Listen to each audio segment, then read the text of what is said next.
Good evening, ladies and gentlemen. Oh, wait, let me check real quick. This is evening, right? Actually, we're recording this ironically in the afternoon, and most of the time we record these in the evening, so you are still incorrect. He always checks me to see what time of day we're recording this, because it's very important, even though you can't see. Because it's continuity. It's continuity. Welcome to our Survivor Series review. Somebody's got to. Our Survivor Series 2019 review. I am JoshAgeddon, of course, joined by the Colonist. If you didn't know, it's only been a couple weeks. Yeah. So good to see y'all again. We never get to see each other this often. Yeah. So what were your overall thoughts on the show, Sean? Honestly, the show wasn't that bad. I enjoyed a good portion of it. It was shorter than most of them. Yes, it was. It was very for short. A Survivor Series, which I was thankful for. As usual with WWE, there was some really good stuff.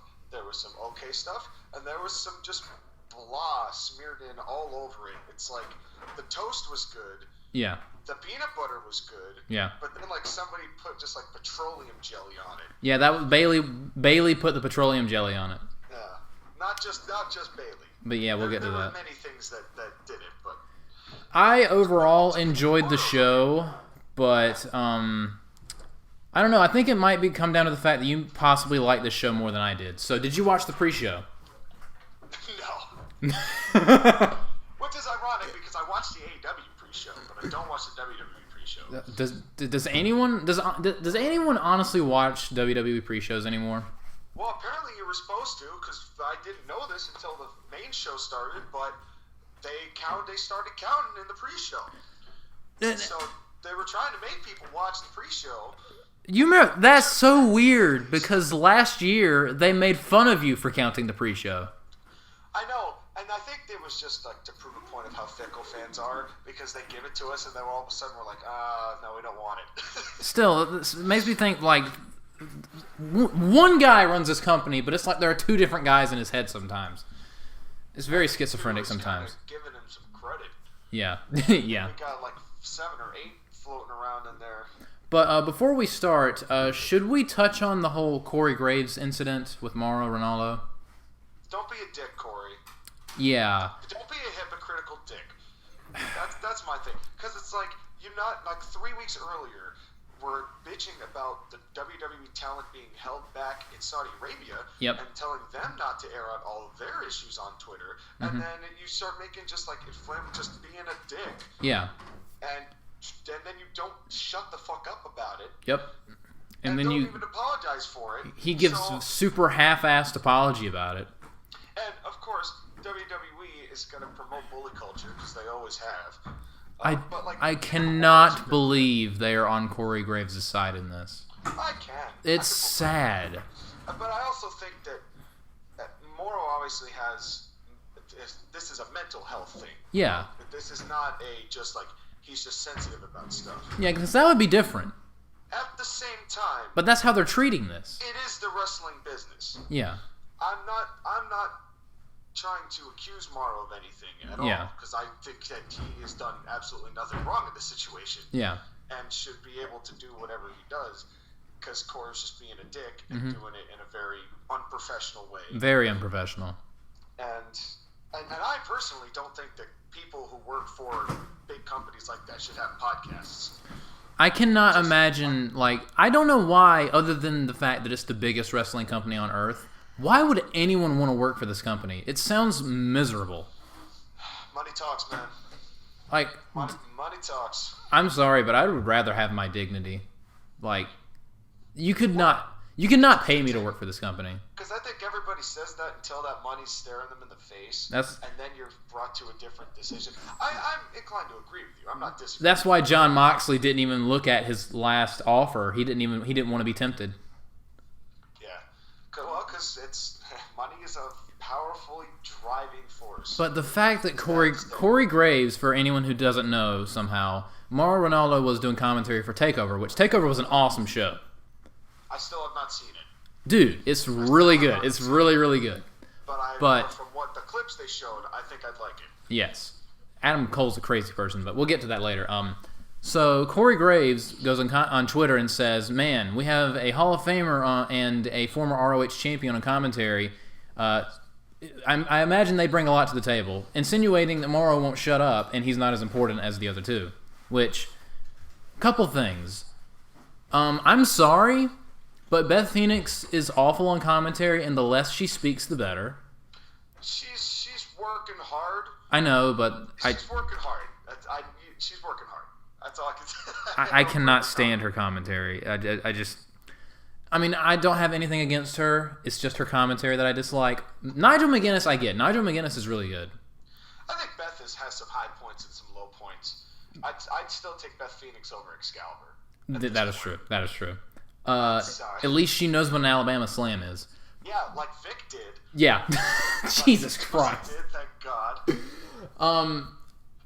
God, Excalibur, why do you do this to us? So I don't even know he's doing it. Another thing, Corey Graves criticizing anyone's commentary is laughable. Absolutely laughable, in my opinion.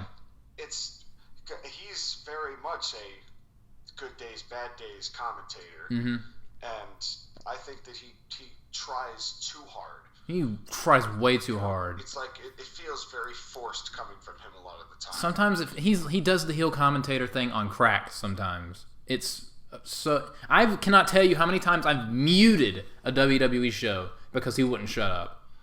I would have liked to have muted this one at points. Yeah. Some of the commentary here was pretty bad. Michael Cole was getting very insufferable. When we get to the Roderick Strong match, I have a lot of things I want to say about a particular Jerry the King Lawler, but we'll get to that. So yeah, moral of the story, and also the main thing, for some reason people feel like they need to put everything on social media. Whenever they have a hot take, whenever they feel anything, it has to go on social media. For attention. Yes. Because that's just the way of the world now. It's not. This is a business. If you want to critique a coworker, do it in private. Like, what is wrong with you? Yeah. Don't be a dick, people. Yeah, don't be a pussy. Let me rephrase that. Don't be a pussy. Going on Twitter to air out your problems is not being an honest, hardworking person who is trying to be honest with somebody who you work with. And then he starts deflecting on Dave Meltzer for some reason, and I'm just like... That was the implication of a very guilty man. Yes. Like, Corey, you said something mean, but Dave is fake news. We're not talking about Dave. I'm not talking about Meltzer at all. Jeez, he's like people who work for WWE. Dave is their favorite straw man. I couldn't help but when he first appeared on the Survivor Series, I couldn't help but just boo him. I know, right? But I felt bad because then I was like, that's giving him the satisfaction. And I think a lot of the problem is a lot of these people think that real heat is heat. Yep, they conflate they conflate kayfabe heat with real life. You're an asshole. Yeah, and those are not the same thing. And it doesn't make people want to see you get your ass kicked. It just makes people not want to watch you. It makes people want to see you get your ass kicked in real life. Yeah. And that's not what you want. But anyway, so... Let's get to the show, shall we? Jesus Christ. Thank you for coming to this TED Talk. Seriously. So we kicked off the show with Team NXT. This is the 5-on-5-on-5 Women's Survivor Series match. We have Team NXT, which is Rhea Ripley, Bianca Belair, Candice LeRae, Io Shirai, and Toni Storm, versus Team Raw, Charlotte Flair, Natalya, Asuka, Kairi Sane, and Sarah Logan, versus Team SmackDown, which is Sasha Banks, Carmella, Dana Brooke, Lacey Evans, and Nikki Cross. That's a lot of people. But they wouldn't tell you that. Yeah. Because it's just Team Raw and just Team SmackDown and just Team NXT, which started the crowd absolutely flat dead. No one cared because nobody stood out, and it diluted everyone involved in this match. Also, this match was just a giant mess. This was a lot. This was a whole lot. Just too much. Yes. Too much. But you know what? Props to King in this particular match for trying to sound upset that Raw was not winning, and he was like trying to claim, "Oh, he cheated. They cheated." You know? Yeah. It's like, but leave it to Vince to actually book this match like NXT or the heels. Yep, that was what annoyed me the most. But before we get to that, there was something in this match that just both made me laugh really hard. And for those of you listening, if there's a huge echo, I apologize. I'm doing this in my college dorm, and it's very echoey in here. But anyway, So something really funny happened in this match that's also kind of sad. There was a point when we had Io Shirai and Kairi Sane in the ring together. Who was the most glaring third wheel on planet Earth during that entire thing? Carmella, and I loved it. No. It was Dana Brooke. Dana Brooke was in there, but you wouldn't know that because she literally ducked away from the camera. Oh yeah, no, because she just kind of backed up into the corner. Yes. Just kind of chilled there. That was sad. Like that was. I mean, this was just it was just hard to watch. I mean, there was too much going on, but nothing going on. Nothing good. This is gonna sound very mean, and if you are in a profession and you are with two other people that are so much better at it than you are and much more popular than you are, and the only way you can add to the moment is by completely removing yourself from that moment, you need to find a new career. I'm sorry. Dana Brooke looked like Dana Brooke. No one likes Dana Brooke. She's not very good. And literally the only way she could add to Io Shirai and Kairi Sane was just by moving out of the way. Just find something else to do. I don't know. I mean, I really am ambivalent to Dana Brooke myself, but I know weirdly she gets over. I've heard people in arenas when we've had previous pay-per-views and people cheer for Dana. I don't get it. I honestly felt sorry for her during that. It was kind of funny, but I felt sorry for her watching her literally try to avoid the camera. It's a clusterfuck of a match. Yes. The crowd didn't. I felt bad for the crowd because they probably couldn't see three-quarters of the audience probably couldn't see the action.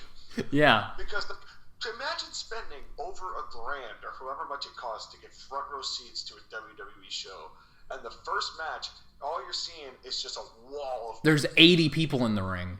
No action whatsoever. For someone to win this match, there would have to be at least 10 eliminations. That's ridiculous. And it wasn't even like a battle royal where everyone's in the ring and there's a lot of action going on. No. Just people standing. Pinfalls. Just people standing. Pinfalls, submissions, countouts. But Michael Cole already started bothering me. First of all, because when he did at the opening of the show, when he did the Welcome to Survivor Series, God, he just does not get me psyched into the moment. No. I've said it before. He just is not the guy to pull you in. JR will pull you in. Shivani will pull you in. Excalibur will pull you out. Excalibur will pull a bunch of things, but that's some backstage stuff I don't even want to know. But, so at a point, Io Shirai and, who else was it? Io Shirai and Candice LeRae, they faked an injury.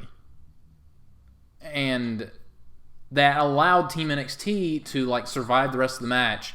But then they came back at the very end to gang up on. There's so many people in this match. I can't even remember who's who. They ganged up on Sasha Banks, and I'm just like, why are the NXT heels?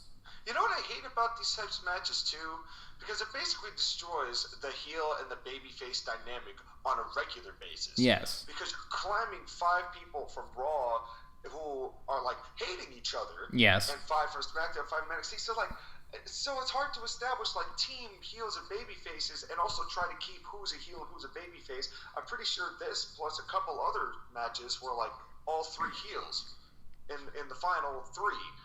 And they were trying to decide between that, but of course it's supposed to be for the brands, but no one cares about the brands. Yeah. So it's just I feel like they're really overcomplicating themselves. Yes. With a pay-per-view like this. I like the idea of the NXT invasion, but this was evidence already that this was going to be This was overbooked. This was very much overbooked. Yeah. And Michael Cole, another thing, Sarah Logan just cannibalistically screamed at I forget who. It was very early in the match. And Michael Cole's oh, Sarah Logan's trash talking. No, she's not. With one syllable. It's a scream. If Dana Brooke missed a roll-up real bad. She was wicked late on a roll-up. I think it was in that moment when she was trying to duck out and kind of just sit behind. And she was supposed to come in and get that roll-up, but she was way late for her cue on that. Again, I hate to say it, but I don't know why. I don't know why she's still. I know why she's still employed. It's because Vince McMahon thinks she's hot, but I don't get why she's still employed. I really don't. She might be frogging Batista here before too long. Can we not? Can we not? I don't want to hear about her activating the Batista bomb. She's going to see Drax's destroyer. Nothing flies over my head except maybe Dana Brooke. God. So, yeah, I really... The finish annoyed me because the whole TakeOver show, the whole NXT thing, was trying to get Rhea Ripley over as a massive babyface star. First thing in Survivor Series, first match, she's cheating to win like a heel. On another heel... Sasha Banks. So Sasha Banks is the babyface, but Sasha's the heel, and Rhea's supposed to be the babyface. What the fuck? It made no sense. It made no sense. Because they had no incentive, or they didn't even bother trying to justify any of that. You know, they weren't even trying to storyline base that because it was so complicated. Yes. They couldn't, because they'd have to spend 3/4 of the match trying to explain why these people come in. Yes. You know, it's like I think they're just glossing over a bunch of stuff that's really necessary for the value of the story. They make this way harder than it needs to be. And it took until Rhea Ripley and Sasha Banks for people to care about this match at all. Mm-hmm. For some reason, I'm really upset because Asuka is still over as fuck. Yeah. And it reminds me how badly they fucked up her singles run. Yep. And it's just a shame. It's just a shame because she could still be one of the top stars in any of these brands. You know? Yeah, she's fantastic, and they gave her the spraying gimmick. They gave her the "I'm Japanese" gimmick. Yeah. Yes. Thanks, WWE. That was really helpful. But yeah, Rhea Ripley won the match in questionable tactics because babyface, I guess. This was a giant clusterfuck. I think this was honestly the worst match of the night. It was a clusterfuck. Yep. There was nothing that I could say. I can't even come up with anything really good spot wise that came out of it. It's like it was just a lot. Yeah. It was just a whole lot, and it was too much for me. Yeah, me too. And thankfully, it picked up from here. Things really picked up because up next we had the triple threat match with the secondary champions. We had U.S. champion AJ Styles from Raw versus Shinsuke Nakamura, the Intercontinental champion from SmackDown, versus Roderick Strong, the NXT North American champion. And first off, let me say, I love the design for the new Intercontinental title belt. I think it looks cool. Me too. And this was a very good match, even though I wanted to strangle Jerry Lawler during most of it. It is now time for the Colonists' missed opportunity moment of the night. Oh, dear.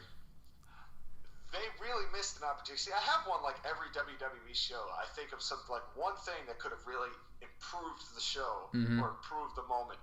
This would have improved the moment. First of all, fuck you, Kevin Dunn, for cutting Roddy Strong off. Mm-hmm. That was some garbage. Then, right at the beginning of the match, they throw, Shinsuke knocks Roddy out. Why wasn't the first thing that Shinsuke did to AJ kick him in the balls? That would have been fantastic. I mean, it's a no DQ match, so. It's a no DQ. It's a triple threat. It would have been a nice little callback to the joke of that being literally the only thing that feud was about. Yeah. And I would have really appreciated just a little homage back to that. That's fine. There was some nasty stuff in this match. There was a part where Nakamura kneed Roderick Strong right in the face, and then did a exploder suplex where AJ Styles landed right on Roderick Strong's head. Oh, that was brutal. That was nasty. I was like, oh, you could have squished his head like a watermelon with that. That was brutal. This is also, while we're on the subject, this is another thing I'm talking about with baby faces and heels. All three of these mid-card champions were heels. Yep. So they clearly just didn't care. Yeah. And it didn't matter. I mean, it was a hell of a match. Yes, it was. But yeah, I so badly was contemplating muting this match so I could just watch it and not hear anything because Jerry Lawler was just... They cannot just have every commentator has to have a personality or a character. They can't just do the show. Jerry Lawler was like AJ Styles' Sami Zayn. You know what I mean? I actually thought that King was better that night than he was in a very long time. I thought he was fine tonight. It was just this match he really got on my nerves because he would not shut up with the ad hominem on Roderick Strong, and I'm just like, you're just distracting me at this point. Just all these snide comments, and I'm just like, I get it. You want Raw to win, but I thought Nigel was doing a good job deflecting that, though. I think it made for it wasn't like offensive banter. It wasn't Corey Graves' offensive banter. Yeah. It was just shitting on everybody. Yeah. I feel like King at this point is harmless. It wasn't like in 2011 where like somebody went through a table right in front of him, and then there was like a massive like 4-second silence, and then King's like, "Come on," and then just didn't say anything else after that. Yeah. And it's like at least he feels like he's trying again. Yeah. You know, and I thought that he can get insufferable. I thought it was insufferable in this match. You know, but it's like King is a lot of shtick, but that's also the King. So yeah. I was able to let it slide, but I see your point. It annoyed me. If it didn't annoy you, like I can see that, but I just don't really like Jerry as a commentator, especially when he's in Jerry mode. You know what I mean? Well, it's no doubt that he has not been the same since about 2009. That is true. It's old school King was great. You know. But all that said, this was a very good match. Even though, again, can we not drop people on other people's heads? Like, this was another match that Vince booked NXT as the heel. Yep. Yeah, because the finish was AJ Styles hit the phenomenal forearm, and then Roderick Strong slipped in through AJ to the outside and pinned Nakamura. The finish to every triple threat match ever. I liked it though. Me too, but like, it was perfect for Roddy. Yeah. You know, it was a perfect little like screw you to that. Yeah. I liked that GTS by Shinsuke. Yes, and I actually popped for that. That was great. I was like, oh, cool. Nice little homage. And it didn't get the chant started. There were a few. I heard a few CM Punks, but it wasn't as loud as it was. It wasn't loud, and it was not maintained. Yeah. But yeah, I did pop for that. So yeah, this match was a thumbs up. It was, and I also liked the fact that Roddy was not wearing an NXT band, but wearing the Undisputed Era band. Yes. Because his loyalty was not to the brand, but it was to the faction of the brand. Really appreciated that little subtle touch. Mm-hmm. It was well done. That was probably just Roddy. Yeah, well, no, the other three didn't have them on. The other three didn't? Yeah, the other three. I mean, they had Undisputed Era ones on. They didn't have the NXT ones. Well, yeah, I feel like that was just Undisputed Era. Like which is good. Yeah, I good. Think yeah. It sets them apart. And way to make Miz look like a total wuss in that backstage segment. I skipped it. I didn't even watch. It was bad. It was literally like Daniel Bryan actually said what I wanted to say. Because Miz is like, the Fiend's another animal. I don't like you. Blah blah blah blah blah. His acting was kind of crap. And then Daniel Bryan just looks at him and goes, "Get the fuck out of my face." And he goes back to doing what he's doing, and it was great. Yeah. Up next was, in my opinion, the best thing on the show, which should surprise no one. This one's in a tie for match of the night for me, and we'll get to the other one later. Yeah, we had Adam Cole defending the NXT Championship against Pete Dunne. I know what match you're talking about, and I can see you, but I think this was better. Adam Cole and Pete Dunne absolutely tore the house down. It took a little bit for the fans to get into it, but then once the fans got into it, they really, really brought it. Yeah, they did. There were a couple moments here that I thought they were doing a little too much too early. Mm-hmm. Like, there was a moment where I think Pete Dunne hit like a one-footed enziguri that was his good knee. Then he like immediately got up and hit him with a German, then immediately gave him like a big stomp and a kick, and then immediately powerbombed him after that. And I could have done with like 2 of those as opposed to 5 of those as far as like a big moment went. But that's like nitpicking. I mean, this is like, if that's all I have to say is that they're doing a lot of stuff, that's not bad. Dude, I lost my mind when they did the Panama Sunrise on the apron. That was nuts. Yeah, they did a lot of fun stuff. Why do we have so many running knee finishers in this company? Yes. I'm not to knock Adam Cole at all, but it seems like that's a really popular running finish. Yeah. But seriously, when he went up for that Panama Sunrise, I was convinced they were going to fuck it up. I don't know how they didn't. That was Which one? The one on the apron. Like both of them were ridiculous. Yeah, like how, like in that tight of space, how do you not screw that up? It was nuts. Adam Cole and Pete Dunne are crazy people.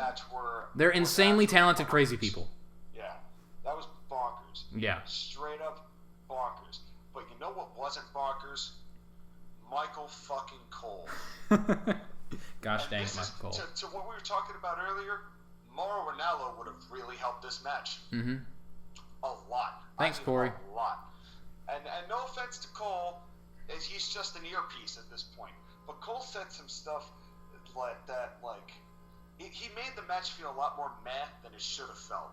Yeah. You know what I mean? And it's like he's like, I forget what Adam Cole did, but Michael Cole was like, oh, they say that they shocked the system. Well, Dunn's system was shocked.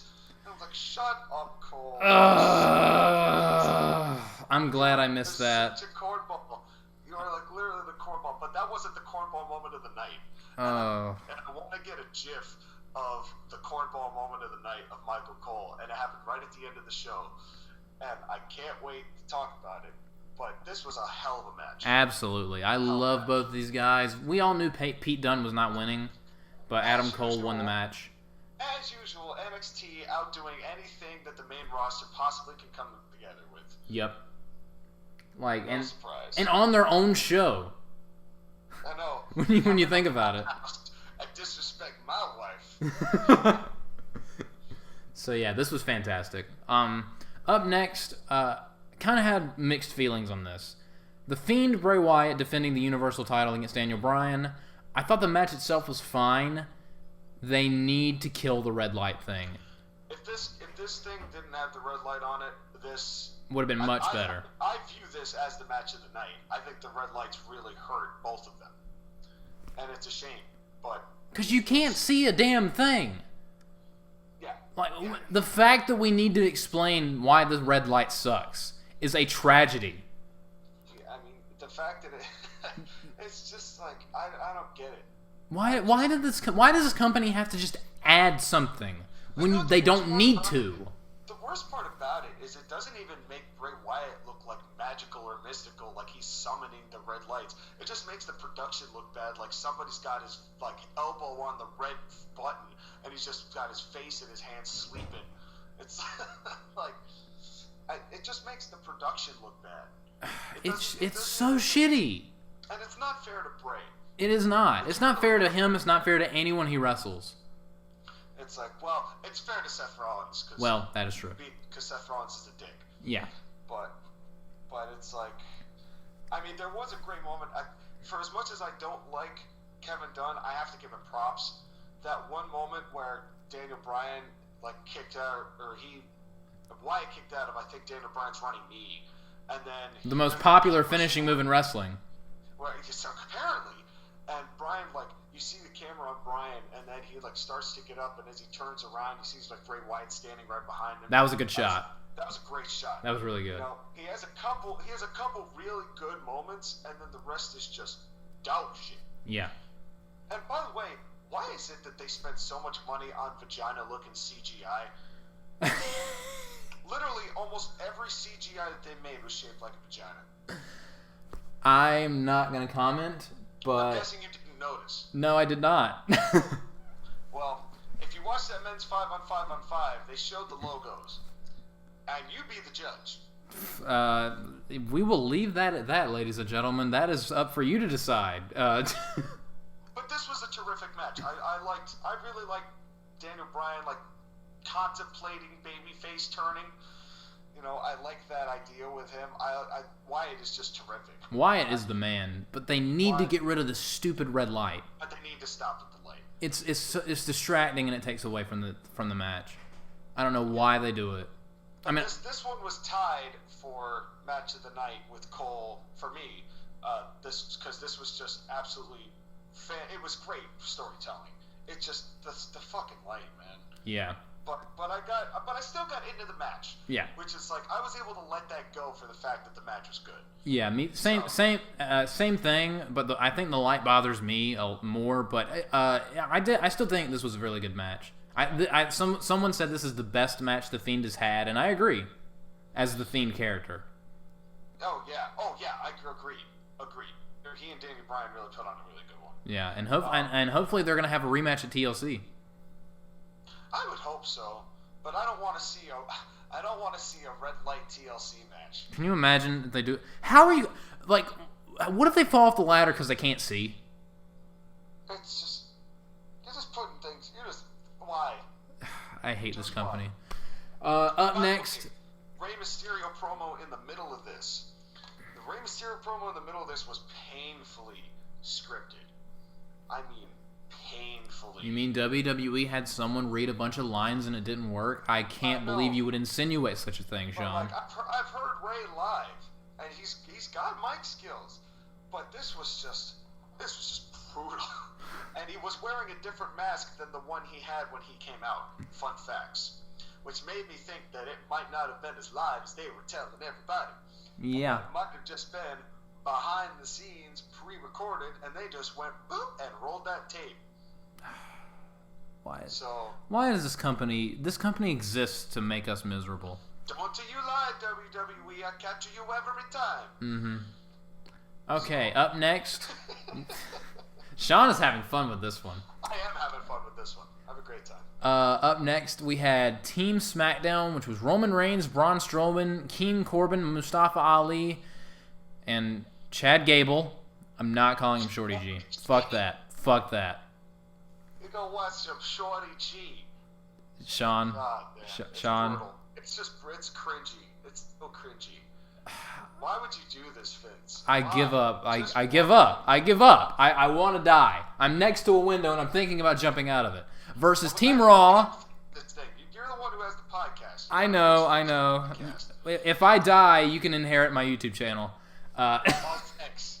I'll take good care of it. Versus Team Raw, which was everyone's favorite wrestler on Earth, Seth Rollins. Drew McIntyre, Kevin Owens, Randy Orton, and Ricochet. Versus Team NXT, which was Tommaso Ciampa, Damian Priest, Matt Riddle, Keith Lee, and Walter. You know what's ironic about this? They did a commercial, I think it was right before this or right after this, that they had, it was like an ironic, they were saying that WWE Survivor Series was sponsored by Career Builder. Ha ha! And I saw the irony of this for multiple reasons. But namely because of this match, because this was a perfect example of that. This was the most infuriating good match I've ever seen. I think they do it deliberately. Yes, absolutely. I think that they do it deliberately just to get a rise out of people, and also just to make it look like somebody huge was eliminated first, which is supposedly supposed to be a shock, but they do it every year, so nobody's shocked. Yes. Every year they do it every time they come on TV, whenever they have something like this. And then they did the brand entrances again, making nobody look special. I didn't think that Roman Reigns could get lost in the shuffle. It dude was lost in the shuffle. Well, until he, won it. Yeah. But still. But, although to be fair, I am not opposed to them doing the brand entrances, because can you imagine if they had all 15 people have their own entrance? This would have been a 14-hour show. It didn't have to be everybody, but bring the big people out. Do Team Raw, but then introduce Charlotte Flair on her own. Because it didn't get the crowd into it. That's my problem with it. It didn't excite the crowd. And if the crowd's not hard to start a match, it's a lot harder to get them into the match once it starts. The star of this show is the brand Warfare, which is meaningless. Yeah, because, obviously people are rooting for either Fox or NBC or Fox Sports 1. Yes. Right? That's what we're rooting for. That's tone deaf. Yep. It's just tone deaf. Mm-hmm. Speaking of tone deaf, Walter was probably one of the more over people in the match and was eliminated in like 10 seconds. It was like 20 seconds. Oh, yeah. I apologize. It was 23 seconds. But he was pretty over. He was... he got a pretty big pop, which I think is probably why They Yes. decided to have a pin first. Because we hate our fan base. We don't need our fan base. Yeah.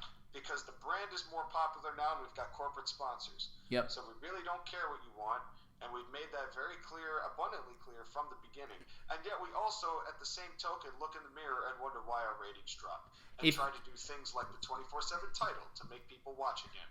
So, and then destroy that. WWE, do you love us or do you hate us? After watching Hell in a Cell 2019, I think it's pretty safe to assume that they hate us. I didn't watch that show. I don't blame you. It is actually if WWE came up with their own strain of cancer, that would be that show. There've been some pretty cringy shows that have been. Now I almost want to watch it for the cringe, but it's so bad. I also have a life. It's where the infamous red light that we are such big fans of started. Yeah. It's where the Bray Wyatt red light started. But so as infuriating as this match kind of was, it wasn't bad. Vic Joseph came in just in time. I was getting real sick of Michael Cole. Yes. Up to this point, Vic Joseph came in. I'm like, all right, I'll take some Michael Cole light. I'll have some diet Michael Cole. Also, another thing, they wasted so much energy on the whole, is Kevin Owens going to betray Team Raw and join NXT? They wasted so much time hyping that up, and then he just gets eliminated by Tommaso Ciampa just like that. I thought that was actually passable just for the fact that it showed that Tommaso Ciampa and NXT had no loyalties to Kevin Owens. You know, like he didn't feel like he needed to respond as a thank you to Kevin Owens. They could have. You know what I mean? It's like it felt like a waste of time to me. Like they could. I see what you're saying, but they could have played that up. But no, they just eliminated him just like it was nothing. Nigel tried to. Yeah. He can only say so much and explain so much. Yeah, he didn't have much to work with, but he tried. And I forgot how good Chad Gable was. Why does he have this? I hate this company sometimes. I mean, those exchanges were just beautiful. It looks so good. I want a match between Chad Gable and Matt Riddle right now. I loved that. Loved that. I used to amateur wrestle, so imagine how I felt watching that. It's Bro versus Shorty G. Sean, stop! I was actually... Dude, I had my dick in my hand and now I'm flaccid. Thank you. I did not need to know that. Everyone on this podcast needs to know that. Anyway, and now I don't feel comfortable doing these anymore. So, this is a family... I don't want to know what you do for the Royal Rumble. This is a family-friendly podcast. You brought it up. And you brought it down. And speaking of Randy Orton's greasy-ass thighs... That dude came in, and I swear to God, he went way too ham on the baby oil, but particularly on his thighs. Like, his body was fine, but his thighs were just all grease. I'm like, Jesus God, Randy, like, you're only going to be in this match for, what, 5 minutes? Can you imagine chain wrestling that dude? You'll slip right off of him. He is a viper, after all. Yes, that is true. He slithers like a snake. Yeah, he leaves a trail of slime. God, oh no. That's from Orton's dick holding days. But yeah. Get to that. We're the writers for this. This match was much more cohesive than the women's match. Absolutely. For just as many people. Yeah. This definitely had a lot more to it. It just showed. showed. I'm sad to see Damian Priest and Matt Riddle get pinned that quickly, though. Yeah, that. It honestly kind of showed that they cared more about this match than the women's match. Because they cared enough to bury the talent we like. Yep. That's right. That's how you know. That's how you know. So it came down to Roman Reigns, Seth Rollins, the king of popularity, and Keith Lee. Who Vince apparently really likes. Because he's big. Yeah. It's not because he's... Why did Kevin Dunn have so many headshots of King Corbin? Like, he literally went to Baron Corbin on the camera at least 12 times. Because he's tall. Why? We don't need these reaction shots. Because he's tall. That's all that matters in wrestling is how thick someone is, Sean. And what did Roman Reigns swear into the camera?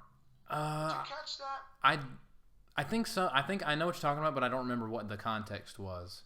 He was on the outside with oh God, who was it? I think it was with Keith Lee, and he said something, but I don't remember. I can't remember what it was. Oh, it was with Corbin.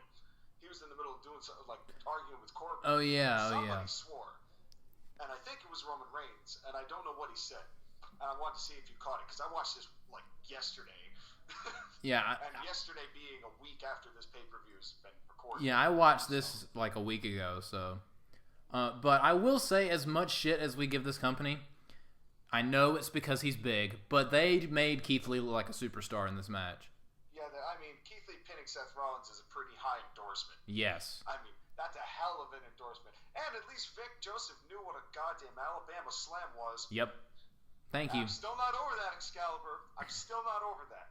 But I thought it was a water slide, Sean. It's a water wheel. It's a water wheel. Shut the fuck. So, the finish was great. I thought it was absolutely. That Spirit Bomb Power Bomb. First off, it's called the Spirit Bomb, which immediately makes me happy. But that was the most massive power bomb.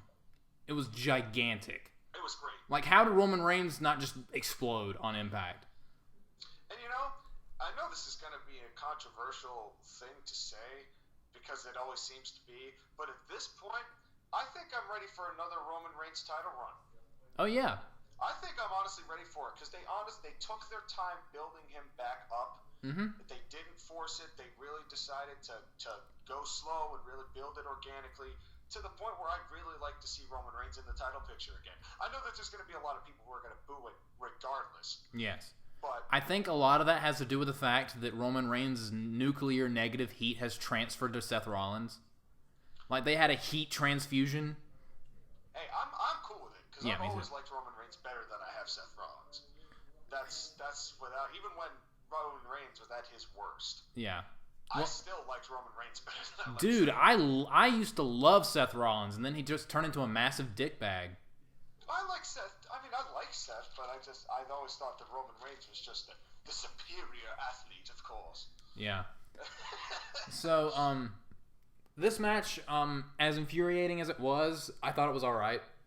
I liked it. It was fun. Yeah, it was fun. It was fun. It was enjoyable. I mean, obviously there was those things when you're taking the booking of this company so seriously, something like Walter losing at the beginning is infuriating. Yes. But at this point, I come to expect nothing less from this company, and so I don't really feel like them burying it. Walter being pinned that quick is really that big a deal. And let's remember that it was Drew McIntyre who did it. Yes, that is true. You know, this is a big dude being beaten by a bigger dude. You know, it's not like Seth Rollins pinned him. Can you imagine if freaking... It's not like Shorty G pinned him. Can you imagine if King Corbin was the one that eliminated Walter immediately? I would have turned the show off. I would have been cool with that because that would have been the most astronomically nuclear heat on King Corbin and would follow his line of, I don't really care which line I cross here because I love pissing off Smarks. It would fit with his character more. I'd still hate it. I would have been a very pissed off Smark. What can I say? But it would have done the job. I probably would have laughed. But I was cool with it. I mean, they've done worse. I think they did worse to a guy like Samoa Joe. Yeah. Walter's good, but he's got so many years left on his clock. Mm-hmm. Samoa Joe doesn't. Yeah. Really. You know? And that's why that was so annoying last year. Because it's like, give Samoa Joe the respect that he deserves for the kind of career he's had. Mm-hmm. And they haven't. To this day, they have not. And they may never. Sad to say. So wasn't even on this show.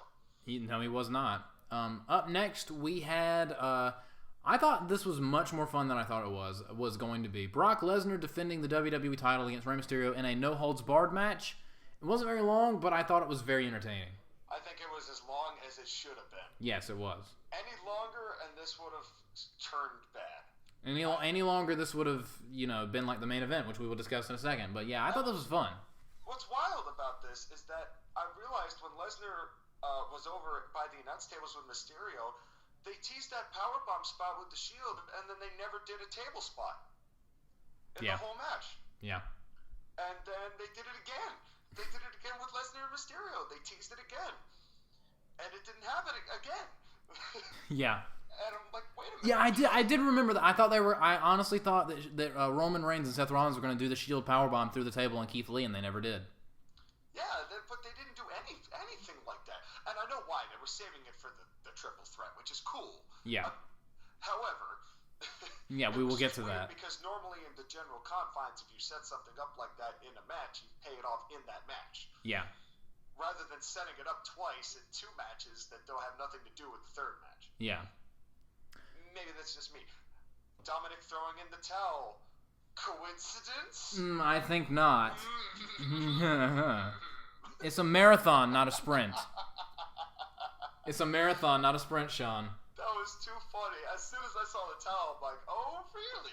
Oh, yeah. Somebody's been watching Wednesday night. Somebody has TNT on their watch list.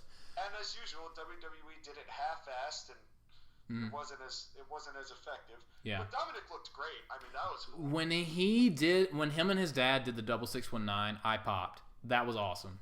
Yeah, this was cool. Brock really does thrive under these David versus Goliath conditions. Yes, he does. He really does.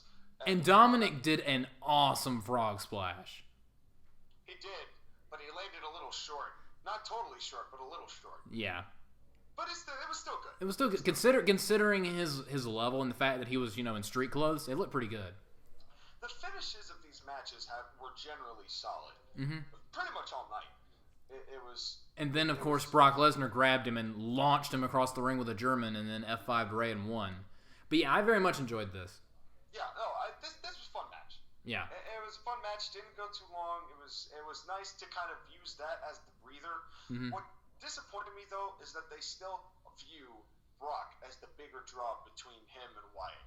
And as far as, no matter which World Heavyweight title Brock has on his shoulder, he's going on later in the card. Period. I think it's that, and they refuse to have SmackDown main event. Well, but at the same time... I think it's both that it's Brock and that it's SmackDown. I think it's definitely something where, the Universal title for most of this year was the main event. Mm-hmm. Especially when Brock had it. Mm-hmm. And then now we have the WWE title going on last, mostly just because Brock has it. Yeah. And it just wasn't treated the same way. So it's subtle ways that they show you who they really prioritize. Not to say that they don't like Bray Wyatt. They are doing it in a disservice with the red lights. Yes. But this was good. This So was good. Up next we had our main event, the absolute cure for insomnia. We had Shayna Baszler, the NXT Women's Champion, versus Becky Lynch, the Raw Women's Champion, versus Bayley, the SmackDown Women's Champion. This was a snooze fest. Shayna and Ronda Rousey have the same bad Wing Eagle makeup artist. And Shayna had these weird tips on her makeup that looked very not good. Very not good. Very, very not good. And then there was this match was full of weird stuff. Bayley did this senton flip under the corner and then just randomly covered Becky, but it didn't look like she hit her at all. Yeah, there was some stuff like that. And then there was another stunner. Bayley did a rope stunner that Becky no-sold and then sold late. Yeah, I noticed that. She sold it a second late, and I was like, ew. It was just weird. It was awkward. The crowd just did not care. The crowd didn't care for Bayley. Yeah, we were talking about this before we started. Bayley was the most painful third wheel. She was okay. What you said was the reason in storyline why Bayley was upset is true.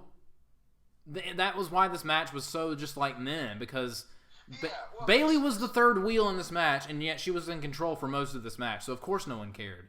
No, and I think think they were really trying to say, like, hey, I'm on equal terms as far as star power goes. And this is no disrespect to Bayley. Yeah, just no one bought it. But she's not. No one bought it. Becky is easily the most over woman in wrestling right now. Mm-hmm. Shayna Baszler was a great foil for Becky's tough demeanor that she's held for the whole year. If this was Shayna versus Becky, this would have been so much better. This match would have been viewed so much better. I would have really enjoyed it. This match made me want to see it. Because the crowd was behind Becky and booing Shayna, and then just stopped when Bayley was in the ring. Would lukewarm even be accurate to describe? It's room temperature. Yes. It was just room temperature. And I'm not even going to lie. Like, I remember spots vividly from other matches on the show. I remember nothing from this match because it was just so bleh. I remember Becky Lynch calling out a power bomb when Shayna was on top of her and basically just yelling into her vagina. Okay, ready? Go! and go! You could hear it audibly. You could audibly hear it. I mean, she must have been screaming it into her vagina. Because the camera picked up on it. And I was like, oh, that kind of takes me out of the moment. Yeah, but Shayna won with the Kirifuda clutch. And Becky attacked her after the match, which hopefully sets up for a singles match, and hopefully they keep it a singles match. But I mean, thumbs down for the main event. At that point, they were trying to put a Band-Aid on an amputation, you know?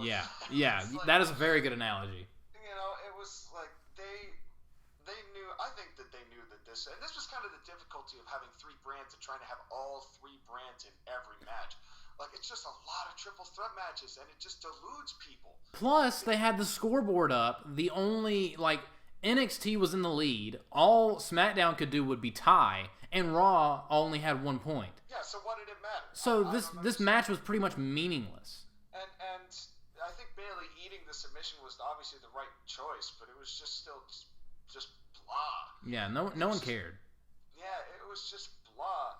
And, I mean, what was interesting is that right when Becky Lynch started attacking Shayna Baszler, Beth Phoenix was trying so hard to get, excited and frantic, and Michael Cole and Corey Graves were just like, oh no, she's on our table.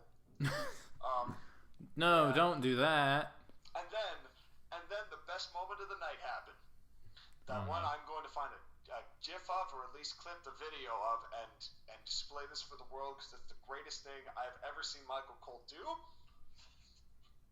After the table's broken, Becky Lynch is cheering up, and there's a camera of Becky, cheering on the sideline, and you can hear Michael Cole say and visually see him yell, "I'm still the man around here!" And it is the funniest piece of Michael Cole you will ever see. Michael Cole is the weeniest weenie, and that was Christmas come early. I need to see this. I'm still the man around here. It was glorious. That sounds like the most beta of beta males screaming, "I'm an alpha!" And then the context of him talking about Becky Lynch, it just made it that much funnier. Oh my I could not stop laughing until the credits had long stopped. I need to see this. I need to go back and see this. It was so funny. I was like, you know what? That alone might have made this show worth watching. So yeah, ladies and gentlemen, that is your review for Survivor Series 2019. So what would you give this show out of 10? I thought about this for a while. There were some gnarly parts, there was some frustrating parts, but all in all, they didn't do anything really stupid. A lot of the finishes were pretty good. You know, they had some quality matches on the card to make up for the not-so-quality matches on the card. I gave it a 7. Yeah, I agree. I thought there was some great stuff on the show. I felt like we started out with a shit match and ended with a shit match. So the show was bookended with shit matches. But in between that was a bunch of good stuff. The triple threat match with Roderick Strong, AJ, and Nakamura was awesome. Adam Cole and Pete Dunne was great. Bray Wyatt and Daniel Bryan was great. The men's 5-on-5-on-5 was great. Brock and Ray was great. But, And it should be worth noting that it is not because they are women we are critiquing this. That is true. That is true. It's the promotion. Of it, it's the timing of it. It's the way that they're being presented. It's not them. It's the promotion. It's WWE. It's WWE. Yeah. I think you would agree with me in saying that a lot of these women we really do like watching. Oh yeah. Most of the time, you know, it's like, but when It is not our fault that after Rhea Ripley was the most hot woman on this planet on Saturday, that they made her a weird cheating heel the next day. It's not our fault that they did that. It just shows the priorities. It shows the priorities of this company and what they're really trying to focus on and pay attention to. And it's not our fault that they made the triple threat match. Like I told you, I told you before we started that Bayley was the most obvious third wheel. That she turned this three-way dance into a third wheel dance. So it really was, and I like Bayley a lot. Yeah, me too. I really like Bayley. Emo Bayley's so hot. This was just like this. I'm just ignoring that. This was just a situation where I don't think this was a no-win for Bayley. Yeah, that is true. I think that there was, no matter what she did, she was just not going to get the reactions the other two were. And booking this as every match was a triple threat because it had to be, which also made it a lot more confusing in like the 5-on-5-on-5s when you had three people in at once at least. Yeah. You know, that made it really hard to keep track of everything too. Plus, there were two more triple threat matches on the pre-show. And it was a lot. But all in all, I absolutely 100% agree. I would also give this a 7 out of 10. Yeah. No, not the worst. It's kind of disappointing compared to the past couple Survivor Series. Past couple Survivor Series were great. Have been really good. So this is a step down a little bit from that. But, you know... Not bad. Not bad. Not bad. It's one of the better things they've done in recent months. Yeah. And hopefully they'll pick it up and try again at the Rumble, and we'll see what happens there. When's AEW's next thing? They're only doing 4 pay-per-views a year, so I don't think they've announced it yet. They're doing 4 pay-per-views a year, and they named one Full Gear. Guys. That is amazing. I'm sad that I did not pick up on that. Full Gear. Oh, I can't wait to go see Full Gear 4. Anyway, Transformers movie, AEW. Come on. That was good. That was really good. I like that. Anyway. Yeah, Survivor Series 7 out of 10 from both me and the Colonist. I hope you guys have enjoyed this review, and we will see you guys next time. We will see you guys at the Rumble. See you at the Rumble.